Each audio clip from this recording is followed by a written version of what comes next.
Welcome to the Beacon Way podcast, where your hosts, Jennifer Christensen and Adrian Wilkerson, talk shop about what really works in today's digital marketing world. As the co-founders of Beacon Media and Marketing, Jennifer and Adrian have been a part of digital marketing since its early stages in the mid-2000s.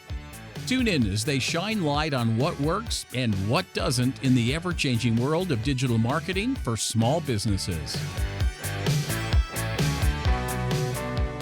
Welcome back to the Beacon Way podcast. I've got Adrian here with me today, which is great. And we've got a really special guest, Paul, who founded the Marketing AI Institute. And we also followed Paul back in the day when he also wrote I think it was the first book on inbound marketing, right? Agency blueprint one. You still have Yeah. it. I still That's cool. Someday you'll get a sign. You get to just sign Anytime. it. I still have it. Yes. Yeah. Dog-eared dog. It was our Bible in a small town of Anchorage, Alaska, trying to figure out how to start a successful inbound marketing agency. And I can remember all the times we would go back to it. That's awesome. Well, we think it's working. We're doing the right things, even though nobody else seems to know what we're talking about. But really excited to have you here today, Paul. Thank you so much for joining. Yeah, I'm excited for the conversation. It's such a hot topic, and it's always fascinating to get different perspectives on it and hear what different people are thinking about and where they're at with their adoption. So I love to have the conversations. Yeah, awesome.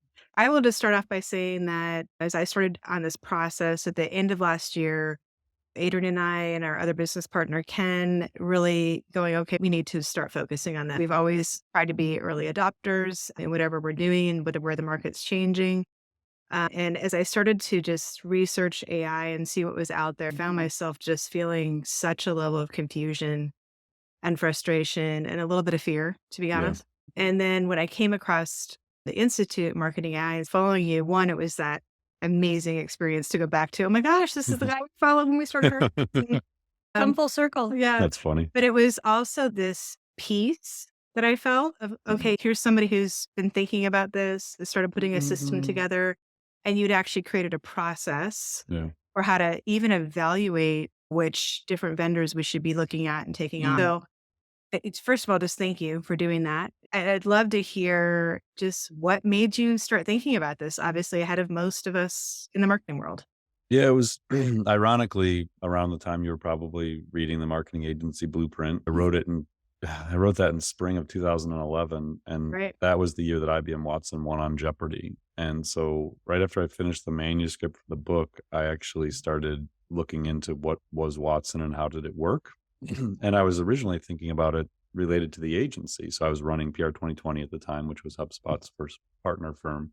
And people would come to us for budget recommendations for their marketing budget, or they would say, hey, we want to grow 500 leads next quarter. How do we do it? How much is it going to cost? And as an agency, you're like, I don't know. There's a million ways we could do this. How much do you have? It's the question every agency asks, what is your budget? What is it going to cost? Is every client always comes back with that. Right. So I'd come to believe by 2012 that the human mind was incapable of building an optimal marketing strategy. So when I graduated college in 2000, there was like 10 ways to spend marketing dollars. You had your obvious things like direct mail and trade shows, ads and PR and whatever. By 2012, there were like 10,000 ways to spend marketing dollars. So I was going to say, I think I'm pretty good at what I do. But when someone comes to me and says, how do I do this? It's, I don't know. There's social media now. There's blogs. There's podcasts were probably starting to emerge around that time. So there's all these new ways to do things. And so I thought what this Watson thing is, maybe once I realized it was just like a probability engine, like it just predicted the probability of an answer, that maybe you could apply that to marketing and I could feed it my challenge and it could give me ways to do marketing. And this is like, I was just thinking out loud, like maybe this is what I could do. So I started researching it to see, is this possible? And I spent a couple of years on it. I wrote a little bit about it in my second book in 2014 about this idea of an intelligence engine that would be fed all the marketing data and could predict what to do. And it was just a theory at the time. But then I became obsessed with this idea and I started really researching deeply around 2014, 2015. And that was when 2016, we decided to create the Marketing AI Institute. And it was actually a subset of DBA of my agency. And it was just, let's just start researching and writing about it and making it understandable to other people. And maybe we'll figure out some play in the process. And then I eventually split that off from the agency in 2019 and self-funded building this media and event company. And then I sold my agency in 2021 to focus just on the AI stuff. So it's been like a 12-year journey to arrive at what Wow, hopefully is helping people now. I had no idea. Yeah. That's amazing that you were thinking about it back then, because that's the question a lot of agencies I don't think are even asking now. Yes, it was very early. Have you been, just personality wise, have you been on that extreme early adoption? Well, not by design, but even like having the first HubSpot agency. I don't know if you've ever heard that story, but the way that sort of transpired is I was in late 2007. I had read about HubSpot and I called them, and Halligan, like the founder, was on one of my calls. Like we were that early in, they had like 30 or 50 employees or something like that at the time. And I saw HubSpot as a path to teach my team about social media and mobile and all these things that were emerging in that time period. So 2007, like YouTube was a couple years old, Facebook was a year old, the iPhone had just come out in June of 2007, whatever. So like the world had just changed. Right. And I'm like, well, how do I teach these young people I'm hiring out of college about the new marketing that I didn't even learn about in college? And I saw HubSpot as a path to do it. So I signed up mainly to get access to their knowledge base and start learning from them. And then I eventually put the JavaScript on our site and started realizing like, oh, wait, I could bundle our services with their software. And that became the origin of the partner program that exists today, was like us just going out and reselling HubSpot when there was no commissions to do it. There was no real incentive other than it was just value. Yeah, again, I just saw an opportunity in the market. This is like 100 times bigger than that. Like HubSpot's incredible. I still work with HubSpot. We still use HubSpot. I'm still a huge believer in what they're doing, but the AI thing is bigger than I saw that that. they even just incorporated an AI piece, right? Yeah, Dharmesh Shah built ChatSpot, which is their play into the language model space or the chat space. And then they're doing some other interesting things as well. Yeah.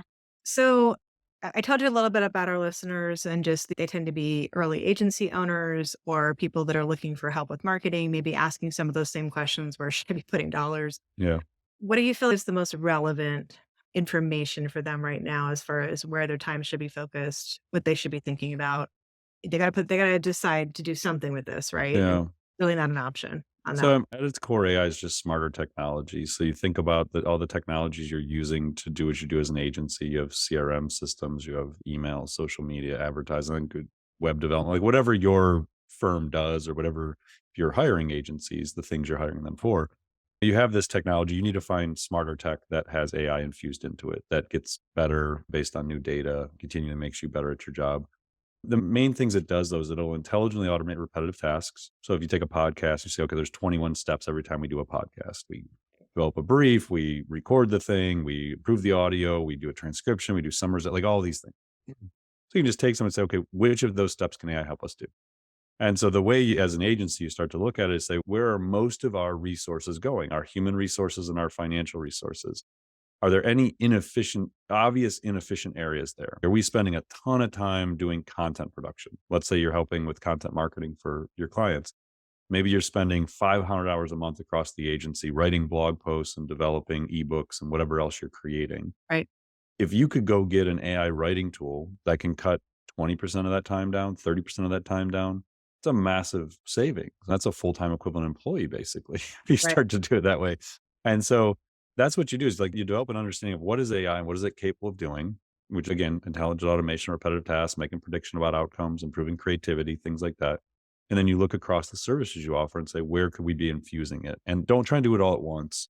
Pick 1 or 2 or 3 pilot projects each quarter and gradually start infusing it, but start at the top of the areas of biggest impact. Yeah. And I love that about the course. I don't mean to keep plugging your course, but I think that creating a framework when you're looking at something this massive, and we all know this is going to be hugely disruptive. It is disruptive already. Yeah. We know this is going to affect all of our lives, our careers, our businesses, the whole thing. Having some sort of format of how you make those decisions, I think is crucial. And that's what really helped me of looking at. That's why I decided to start first in our content department. And what's been awesome for us is that we've got people on our team that once I gave a few openings, they just going for it. Yeah. Cool. Really have put some great things together themselves. I will say this, we had a couple people a little bit resistant as well and try to tell us all the reasons that they didn't think that it was going to be helpful. And how have you dealt with that when you've had people come back and just say, it can't possibly replace a human in this particular situation? Yeah, there's 2 camps there. The one is it can't possibly, and the other is I don't want it to. And I think sometimes they blur. So the people who just don't believe it, you can just show them. Like that's an easy one to solve for. The people who don't want it to do is a much harder one to solve for. Yeah. Because, and writers, creatives in general, the big movement for AI has been this generative AI concept. The idea that I can give a prompt to an AI agent like a chat GPT and it can generate something. And that can be for text, images, video, audio, code, like anywhere. So if you're talking to creators who make their living as designers, as illustrators, as writers, it's often more they just don't want to accept that AI can do what they do. And they don't even want to give it the time of day because they don't, even if it can, they don't want to know it. And I empathize with that. That's a really hard thing. I'm a writer. My wife's an artist. My daughter wants to be an artist. My son wants to be a video game developer. Like we're creators by nature. And so I Right. totally get the idea that I understand AI can write, but I don't want it to write. Like I don't use it actually as a writing tool. So as crazy as that is, right? Probably I post to LinkedIn 1 to 2 times a day. That has become my main channel to publish ideas, and usually between 3 and 500 words. So I'm writing between 600 and 1,000 words a day that I share on LinkedIn, which becomes fodder for our podcast. I don't even use Grammarly. Like I use zero AI in all the stuff I write because to me, writing is a process of critical thinking, and I'm trying to like flesh out ideas in my mind, and I do that through writing. Like it's my way of thinking. Oh, gotcha. So I'm not like if I was like, okay, I got to write a blog post on 10 tips for XYZ, I would probably use it. And my team does use it, especially within our podcast for transcriptions and summarization. It's not like we don't use AI, but I don't personally have any need for it in my daily writing regimen. And I don't want it in my daily writing regimen. I enjoy the process of writing. And if you're using it, especially like you said, it's the way that you're able to get those thoughts out and Right. express them, then that's almost part of your creative process that is accomplishing something specific for you, not Yeah, your but answer. I will do for just today, we were going to do a blueprint on a specific vertical industry, the application of AI to a specific area. And so I went to ChatGPT, I said, give me an outline. Like I give it a very extensive prompt, like a very strategic prompt, but I said, give me an outline for this. And it was freaking better than any employee I ever had at the agency would have written in 2 minutes. It was insane. Yeah. And so there's still moments where I use this tech and I'm like, yeah, this is really good. Just at the beginning. Right. Yeah, this is 7th month. When ChatGPT came out, it was 2-year-old technology. So the thing that took the world by storm in November had been sitting in the labs for 2 years. And the GPT-4, which is like on a whole nother level, is 7-month-old technology. So they were working on like safety and alignment for 7 months within their lab, which means there's stuff like probably a year ahead of what we're seeing. And that's really hard to imagine because this stuff's doubling in its capability like every 6 to 12 months, which means there's probably something twice as powerful as GPT-4 sitting at OpenAI's lab or Google's lab or Microsoft's lab. And that's really hard to imagine. What does that mean? It's not really, the human mind isn't really designed to comprehend what that means. Yeah. Your question specifically? I've seen a lot of chatter, if you will, where people are really advising companies to use AI. And the term that I hear them use a lot is use it for the first draft. Yeah. And then go in. What's your take on that? Does that align with what you're seeing or not so much? Yeah, it certainly can. I think, so one, I want to probably preface this with the copyright issue. So Right. on March 16th, the Copyright Office in the United States came out with updated guidance that said that if AI generates something, you can't have copyright on it. So if you're an agency and you're using AI tools to write content for clients under a work for hire agreement, which means they are assuming that they can copyright whatever you give them, Right. and you write it with an AI and you do not heavily edit it, then you probably just breached your contract, which Right. most agencies have no clue. That's Sure. so I'll say that ahead of time. That being said, it's very good at developing first drafts. I prefer to use it as an outline tool. I think that's a safer play. That's So what if I you, heard. That's what yeah, I I see. mean, Yeah. and then because what it requires is like it helps you really quickly get ideas on paper that you can then scratch and move around. 2, it requires domain expertise to assess the output because these things make stuff up. Like just because it has a really cohesive outline doesn't mean it's actually really good. There's like a human layer that goes and says, okay, this is actually a really good outline. I'm going to build this out and like, all right, cool, I've got it. Now, what I would do is I would probably, as you're then going through and building out that post based on the outline you have, that's where you could write yours and then give it to ChatGPT, say, make this simpler, put this to the 7th grade level. Okay, great. And you can actually use these tools to continually enhance what you're doing. Now, if you're a novice writer or you don't consider yourself a really strong writer, you may just go in and say, write me a first draft, and then you're going to work iteratively on top of that. But I think the key is to look at it as a writing assistant, not a writing replacement. Yeah. And however that you develop your workflow around, that's like the North Star. Yeah. And we've been leaning really heavily into the Google Eat and going more with branded and authority and Yeah. going that direction. And I feel like they're a little bit opposing each other, but not completely. I think if you're using it the way that you're talking about it, actually it just becomes something that speeds up the process a little bit, makes it a little bit better, but we're not losing any of the expertise, the authority, making sure that we're getting in the pieces that honestly people are paying us to do. Yeah. Yeah. And I think, again, if you're getting paid to create content, you got to start keeping an eye to the horizon of what's going to happen with search and organic Right. traffic. Yeah. Absolutely. Yeah. That's why I'm focused on branded so much right now. I've Yeah. switched entire Branded focus and to really that. authentic stuff. I think podcasts are great. I think videos are great. I think events are great. I think opinion pieces with clear points of view are great. Like, I know, at least me personally, and I'm really close to it, but I want to read something that I know came from you. Like, I don't want to get done with, it's not just a Chat GPT post. Did they just come up with a clever prompt? I don't want to feel that. Like, I want to actually know you put thought into it and that, there was something there. Now, again, not all marketing content needs to be that way. It just needs to have utility. Like, it's just answering a question, whatever. But I think that the branded stuff, to your point, is going to become really important and that there's clearly people behind the content that's coming out. Absolutely. Because why am I going to go with you versus somebody else? I really need to know you. And Anybody can prompt ChatGPT. absolutely. Because you're coming at this from a marketing background, which to me, just there's so much extra credibility in that. You ran into that world, all those pieces. One of the things that I loved about in the Institute, when you gave a math equation of if at the end of this year you're saving 30% by using these tools, you're efficient, technically that you're going to be able to produce the same content or quality at a lower cost, which you now put that over 2 or 3 years, it's going to be almost impossible for another agency or a competitor to keep up with that. You still stand by that sort of theory of this is why this is such a disruptive time? Yeah, I do. I think that, I mean, you're just talking about like a writing example, but imagine an agency and you can be a 10-person agency, a 100-person agency, 1,000-person agency. I don't care. Like the percentages are still going to play out the same. So if Right. you're going to, improve efficiency 10, 20, 30%, and you start doing it across writing and advertising and Yep. video production and graphic design, and you're moving forward in all those directions, and your peer, your competitor is sitting still trying to figure out what this stuff is because maybe the CEO doesn't buy into it or the Right. directors don't want to change or whatever it is. This isn't a we'll catch up in 2024 thing. This is like a game over by 2024 thing because the tech isn't stopping. It's not in 2007, 2008, 2009 one agency got HubSpot and the other didn't. It's okay. If you got HubSpot, you're probably going to be an incrementally better firm and you could offer more value to your clients and it would make a difference in your services.